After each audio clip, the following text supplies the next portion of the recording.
Welcome back to the channel. I haven't done an update in a long time, so I thought I'd do one now and let you know what's going on. So as you can see, it's breeding season. We paired up on the 27th of January and we got the old Woodwood pens in here. The reason for that is we don't fly Woodwood cocks anymore. We'll be trying to utilise the hens, so we're going to try our hand with roundabout. We've never tried it before, obviously. We've flown Woodwood cocks with success, but we're always stuck with a lot of hens after young bird racing, so what better to utilise them instead of giving away hens that have actually won for us during young birds. So this year will all be about, during the old bird season, is to, you know, get our head around the roundabout system. It will take us a few seasons to master it, but you know, that is what it is. We want to try and utilise the hens, so this year will all be about finding our feet with the roundabout pigeons. We've got a new loft. We've built a brand new loft. There's two section loft for the roundabout pigeons. So the hens will be liberated through their section and they'll trap through the cock section, and then when the hens are being liberated, the cocks are then pushed over to the hen section, and obviously it's a roundabout system. With training, we will be training in the evenings because we'll have to have one person here, and my dad obviously does a training. He will obviously let the hens go first, wait 15-20 minutes. They'll be here, I'll get the hens in, and then I'll push them over, and then the cocks will come here, and then they won't see the hens until basketing night. So we're going to try our hand at that this year. As with the breeding, these pens are actually a lot better than the ones that we had in here before. The brand new ones that we had last year have gone up to the race loft. I will do an update on the race loft. But these hens are nice and deep. As I said before, me and my father don't get to spend all day with the birds. We both work, so they're nice and deep for them to tread in. Obviously, when they're all penned up for the first week or so, they have the water is strapped to the outside of the pens using the cable ties, and they've got galley pots full of food inside the pens. We have had a few issues with scrapping. We can't do anything about that when we're at work. That's, you know, a lot of, I'd say 90%, maybe more actually, of pigeon fanciers don't work. Obviously it's a retirement thing. Racing pigeons and working is a task, but we're up for that task. So we're trying to better ourselves by utilising the hens as well as the cocks. So we, like I said, we paired up on the 27th of January. We've got a few young ones in here now. We've used the Megazorb at first, but we got rid of that. Reason being, Megazorb is very good, but it sticks to the path, especially in this crap weather. As you can see, it's absolutely chucking it down with rain outside.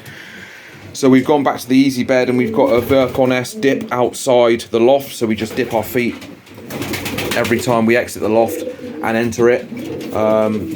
And it saves me traipsing in Easy Bed into the house, and my missus absolutely hates this stuff. So we've basically got to try and minimalise the amount that I bring in on my shoe. So yeah, I really like Easy Bed. It smells lovely, and you obviously only have to muck out, you know, every month or so. It's only £10 a bag, and the birds love pecking through it. It smells absolutely lovely in here. So yeah, it's good stuff. We've used it every season. We tried the Megazorb, we didn't get on with it, so we've gone back to the Easy Bed. As you can see, there's a new silo feeder there. So the silo feeder, I nicked that idea off of John Angwin. John Angwin is in our club. He's got a channel now. The channel is, I think it's Angwin Family of Pigeons. So I suggest everybody that's on my channel to go and have a peep at his videos. He's got some outstanding pigeons, really top class pigeon man. We regard him as probably one of the best sprint men in the country. We're in a lot stronger club than we was in a few years ago. All the fanciers are very good there in their own right. There's national winners in that club, including my uncle. My uncle won the national from Guernsey last year. So yeah, we're in a very strong club. I think there's 12 flying members. compared to, what was it, 5 or 6 in our last club. So, you know, every year we try and up our game, and we'll see what happens. But with that feeder, it's a really good feeder. Like I said, I nicked that idea off John Angwin. It's a silo feeder, so we can fill that up as much as we want. It's really ideal for us because we work. So we'll fill that. It's a 10-gallon silo feeder, so we'll fill that up to about there, and when we come in from work it'll be gone pretty much. Just shake it around and it comes out the sides, and they can have as much as they want. With regards to supplements, we'll give them the odd multivitamin, and what we do is as well, obviously you can see them smashing down that Homoform, and they love it. You can see some of the pigeons' heads are actually covered in the red oil because they love it so much. So they have a pot of that every couple of days. And what we also do is, obviously, this is what we do. I'm not saying it has to be done, or you know, you have to do this or whatever, but this is what we do. So when the pigeons are paired up, they're on a 50% barley, 50% all-rounder mix. And a week before the eggs are due to hatch, we will then switch then to a good breeding mix, 2 good breeding mixes, mix them together, and then we'll put them on that for them to make a richer crop milk. Okay, like I said, this is what we do anyway. So when the babies are hatched, they will have Homoform in front of them pretty much all the time, and when the transition from crop milk to solid food like peas, beans, whatever's in your breeding mix, we will make that transition easier for the pigeons. So what this is, it's just a good canary seed and a budgie seed mix basically.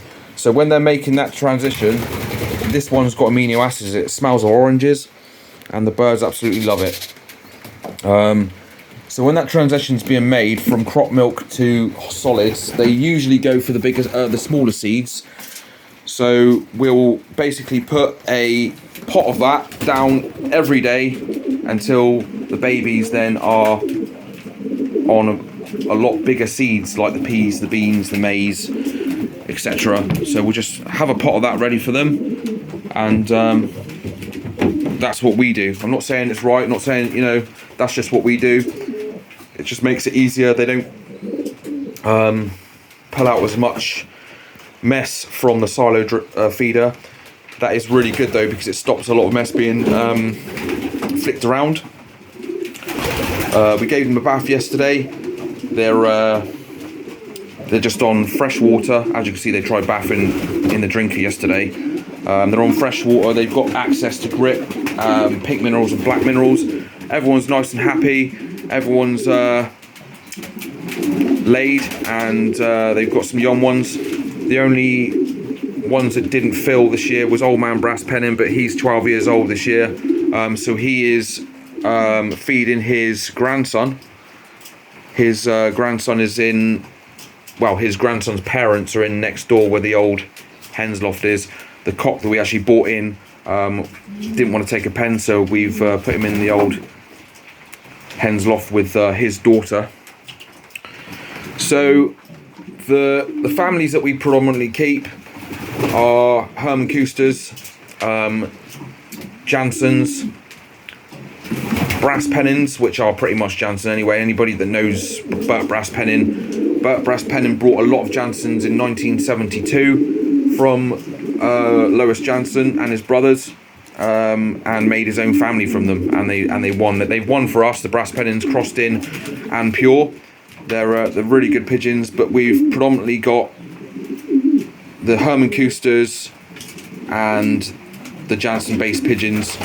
We've also introduced in the last couple of seasons, well, this season in particular, Rudy Van Reefs and Dirk Van den Bulks. We obtained them from John Angwin, so we'll see how they go. We've got direct children from Rambo. We've got the Mealy Piecock that's there. He is from Wolfgang, which is a Leo Hermans. He's a direct Leo Hermans that John Angwin has. So we will test those pigeons and see how we get on. We've also got a Van and Bolt from the Kevin Moran Total Sale on Excelsior from last year. So we'll be testing all these pigeons, all these new incomers into the stock loft. We will be testing their young. So yeah, old bird season kicks off on the 15th of April. So we'll start training the old birds soon. We've let them out every day. Yesterday we got chased by the peregrine. Didn't manage to get anything, so you know, we're lucky there. But breeding's going pretty well. We've got a couple on the second round. They've obviously decided to nest in the corner, so just put up a piece of plywood there just to make them comfortable. If they don't want to nest in the box, if they want to nest on the floor, we'll let them. If the pigeons are happy, that's the main thing. We've got another box here as well, just another piece of board. No one's taken that, but there has been interest. Pigeons have been going in and out of that. But that's what we do. If they feel happy and comfortable, that's the main thing. So that's it pretty much, guys. One more thing to say is I cannot for the life of me turn comments back onto my channel. I have no idea why they were turned off. I didn't turn them off myself. I uploaded a video one time and it literally excuse me, it just said the comments were turned off. I've tried everything, so if anybody knows how to rectify that, just comment on the community section or go on a few videos that I've obviously updated 3 or 4 videos ago. So try that, and if anybody knows how to rectify that, just give me a message or whatever, and I'll try and see if I can turn the comments back on. So I hope everyone is having a good breeding season and that you all have a fantastic racing season. And I will do another update soon, especially on the new loft, and I'll keep you posted on everything else. So thanks for watching. Cheers.